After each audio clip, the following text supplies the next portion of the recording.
এদিকে পরিশোধিত জ্বালানি তেল আমদানি, মজুত ও বিপণন বেসরকারি খাতে ছেড়ে দেওয়ার উদ্যোগ স্থগিতের দাবি জানিয়েছে বাংলাদেশ জামায়াতে ইসলামী। শনিবার রাজধানীর মগবাজার কেন্দ্রীয় কার্যালয়ে এক জরুরি সংবাদ সম্মেলনে দলটির সেক্রেটারি জেনারেল মিয়া গোলাম পরোয়ার এ দাবি জানান।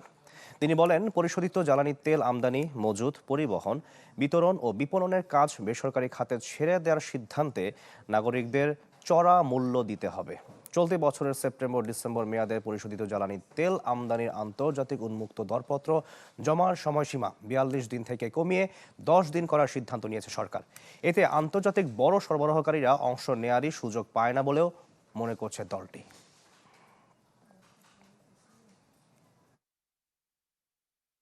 জ্বালানি খাতকে বেসরকারি কোনো শিল্প গ্রুপের হাতে ছেড়ে দেওয়ার উদ্যোগ আরও এক ধাপ এগিয়েছে। আমরা স্পষ্ট ভাষায় বলতে চাই, এটি সংস্কার নয়, এটি হস্তান্তর। এটি প্রতিযোগিতা নয়, এটি দুর্নীতি ও লুটপাটের লাইসেন্স।